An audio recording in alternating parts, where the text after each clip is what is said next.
Pernah kepikiran gak sih ada orang yang hidupnya itu kayak api, penuh semangat, penuh tujuan, dan dampaknya luar biasa.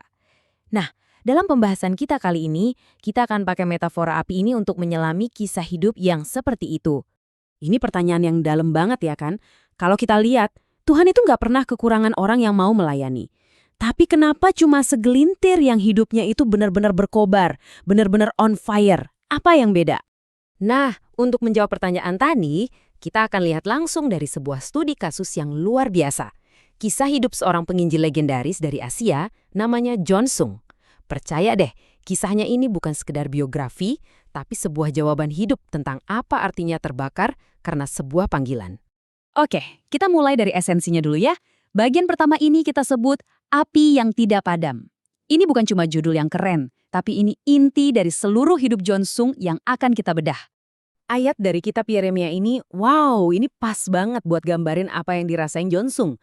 Bayangin deh, ada api di dalam diri yang begitu kuat sampai rasanya nggak bisa ditahan lagi. Nah, perasaan inilah yang jadi bahan bakar utama seluruh pelayanannya. Sekarang, kita mundur sedikit ke awal hidupnya. Ada sebuah paradoks yang menarik di sini, yang kita sebut cerdas namun hampa. Jadi, John Sung ini bukan orang sembarangan, dia itu jenius, bener-bener jenius. Lahir tahun 1901 sebagai anak pendeta, otaknya yang cemerlang membawa dia sampai dapat gelar PhD di Amerika. Dia ini seorang akademisi top dengan pengetahuan teologi yang, wah, jangan ditanya lagi deh. Tapi, dan ini tapi yang besar, di balik semua gelar dan pencapaian itu, ada sesuatu yang kosong. Secara luar, dia punya segalanya. Gelar, pengetahuan, bahkan aktif melayani. Tapi di dalam hatinya, dia ngerasa hampa. Dia tahu banyak tentang Tuhan, tapi dia belum benar-benar kenal Tuhan secara pribadi. Nah, kehampaan inilah yang akhirnya membawa dia ke sebuah momen yang mengubah segalanya. Momen yang kita sebut titik balik total. Justru di puncak kesuksesan akademisnya di Amerika, bukannya merasa puas. Dia malah mengalami krisis rohani yang hebat. Dia sadar ada sesuatu yang salah, sesuatu yang sangat fundamental dalam hidupnya. Dan inilah pengakuannya yang jujur banget, yang jadi titik baliknya. Aku memiliki gelar, tetapi kehilangan Kristus. Dalam banget kan? Dia sadar, buat apa semua pengetahuan di kepala kalau hatinya jauh dari Tuhan? Dan pertobatannya ini bukan cuma di hati loh, benar-benar ada aksinya. Dia hancurkan kesombongan intelektualnya, bahkan ada cerita dia sampai membuang beberapa ijazah dan medalinya. Lalu dia berkomitmen untuk taat total sama Tuhan. Ini bukan lagi setengah-setengah. Nah, dari pertobatan total inilah lahir sesuatu yang dahsyat. Kita masuk ke bagian selanjutnya, kuasa menggoncang Asia.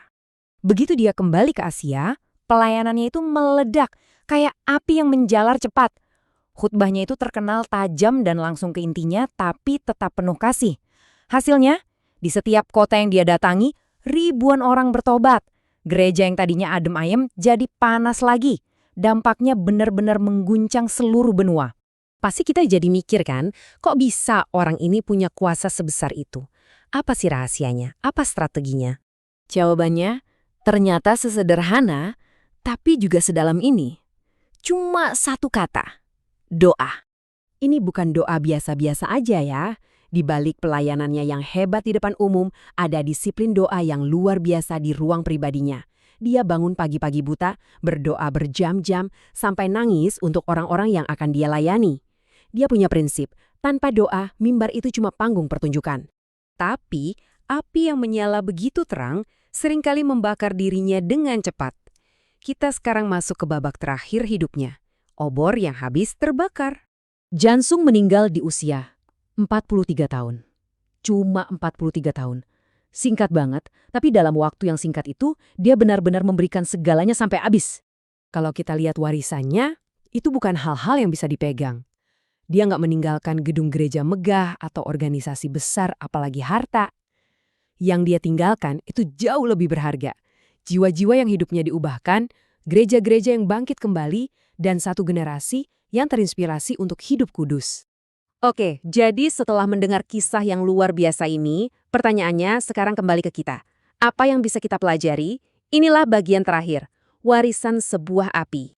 Kisah John Sung ini seolah jadi cermin buat kita. Coba deh kita tanya ke diri sendiri. Sejujurnya, apakah hati kita masih menyala?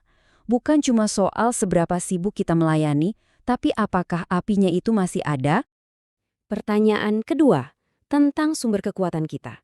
Apakah doa masih jadi napas hidup kita sehari-hari? Atau cuma jadi rutinitas kalau lagi butuh sesuatu aja? Apakah itu masih jadi sumber tenaga kita yang tersembunyi, kayak John Sung? Dan yang terakhir, yang paling fundamental, apakah salib yang jadi titik balik John Sung juga masih menjadi pusat dari segala sesuatu dalam hidup kita? Pada akhirnya, kisah John Sung ini jadi pengingat yang kuat buat kita semua. Seperti yang tertulis di Roma 12 ayat 11, biarlah rohmu menyala-nyala. Jadi, intinya bukan cuma soal aktif, bukan cuma soal sibuk, tapi melayani dengan api yang berkobar dari hati yang sudah diserahkan sepenuhnya.